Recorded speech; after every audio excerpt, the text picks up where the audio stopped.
خوراک نہیں ہے، پانی نہیں ہے اور شدید گرمی کا عالم۔ 2 شیعہ مساجد پر پابندی لگا دی۔ یہ ویڈیو عراقی پرفیوم ابو الفضل کے تعاون سے پیش کی جا رہی ہے، جو کہ پاکستان میں لانچ ہو چکا ہے۔ بہترین خوشبو ہے اور اسے ابو الفضل اس لیے کہا جاتا ہے کیونکہ حرم حضرت عباس میں یہی خوشبو استعمال کی جاتی ہے۔ آرڈر کرنے کے لیے واٹس ایپ نمبر پر رابطہ کیجیے۔ بسم اللہ الرحمن الرحیم، السلام علیکم مومنین اکرام، امید ہے آپ سب خیر و عافیت سے ہوں گے۔ اس وقت مسلمانوں کی اکثریت عرب حکمرانوں پر، عرب بادشاہوں پر تنقید کرتی نظر آتی ہے، اور خاص طور سے گزشتہ ہفتے کے بعد کہ جب سے امریکی صدر نے دورہ کیا مشرق وسطیٰ کا، سعودی عرب، قطر اور UAE، تب سے تو بہت زیادہ لوگ خلاف ہو گئے ہیں۔ سوشل میڈیا پر اس حوالے سے بات ہو رہی ہے، اور اس کی وجہ یہ ہے کہ ایک طرف تو کروڑوں ڈالر خرچ کیے جا رہے ہیں صرف ایک صدر کو، امریکی صدر کو خوش کرنے کے لیے، اس کو تحفے تحائف دیے جا رہے ہیں، کروڑوں ڈالر کی مالیت کے طیارے گفٹ کیے جا رہے ہیں اور نہ جانے کیا کیا کچھ، اور دوسری طرف ان کے مظلوم مسلمان جو کہ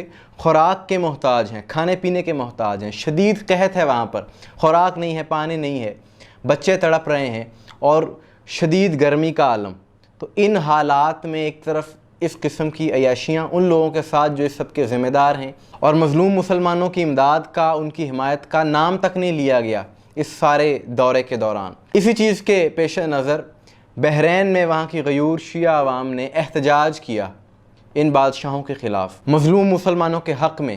ملک بھر میں یہ سلسلہ ہوا، اور ظلم کے خلاف آواز اٹھاتے ہی علی والے ہیں، علی والوں نے ہی آواز اٹھائی ہے، عملی اقدامات کیے ہیں، اور علی والے ہی یہ کام کریں گے، اور باطل کے خلاف ہمیشہ علی والے ہی نظر آئیں گے۔ یہ کام کوئی اور کر بھی نہیں سکتا، کسی اور کے بس کی بات بھی نہیں ہے۔ اور اس کی عملی مثال یہ ہے کہ ایک طرف علی والوں نے مظلوم مسلمانوں کے حق میں آواز اٹھائی، تو حکومت نے بحرین کی کیا کیا کہ وہاں پر مزید 2 شیعہ مساجد پر پابندی لگا دی، کہ مسجد احمد جو کہ بحرین کے علاقے دیر میں واقع ہے، اسے بند کیا گیا، سیل کیا گیا۔ اور گزشتہ اکتوبر میں بحرین کی مرکزی شیعہ مسجد جامعہ صادق جو کہ وہاں کے شہر دراز میں واقع ہے، اس پر حملہ کر کے اس مسجد کو بھی بند کر دیا گیا تھا۔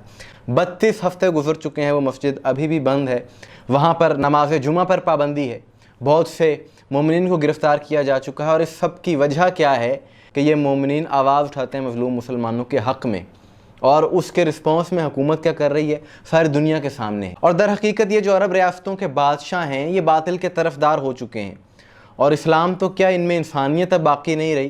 اور خاص طور پر یہاں پر جو مفتیان ہیں پاکستان میں، جو ان بادشاہوں کے بڑے طرفدار نظر آتے تھے، وفادار نظر آتے تھے، اب وہ ان معاملات پر بالکل زبان نہیں کھول رہے۔ حالانکہ پاکستان میں ریلیاں نکالنے میں یہ مولوی سب سے آگے ہوتے ہیں، لیکن اس صورتحال پر یہ بالکل نہیں بول رہے۔ اور بحرین میں یہ جو کچھ ہو رہا ہے اس پر ہمیں تعجب نہیں ہے۔ اس کی وجہ یہ ہے کہ 2023 میں جب اسلامک عرب سمٹ تھا سعودی عرب میں، اس وقت وہاں پر ایرانی صدر سید ابراہیم رئیسی صاحب نے یہ کہا کہ ہم تمام مسلمان ممالک کو ان لوگوں کا بائیکاٹ کرنا چاہیے۔ تو اس تجویز کی بحرین نے کھل کر مخالفت کی تھی، اور انہوں نے کہا تھا نہیں جی، ہم نے تو کاروبار کرنا ہی کرنا ہے ان کے ساتھ، اور UAE بھی اس کے ساتھ شامل تھا۔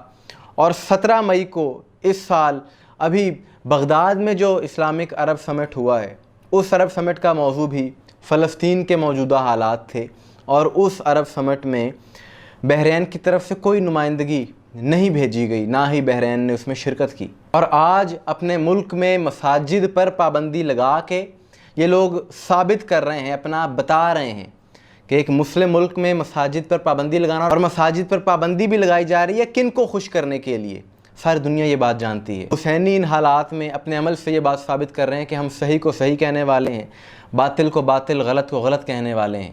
مسلک دیکھ کر کسی کی حمایت نہ ہم سے ہوئی تھی نہ ہوتی ہے۔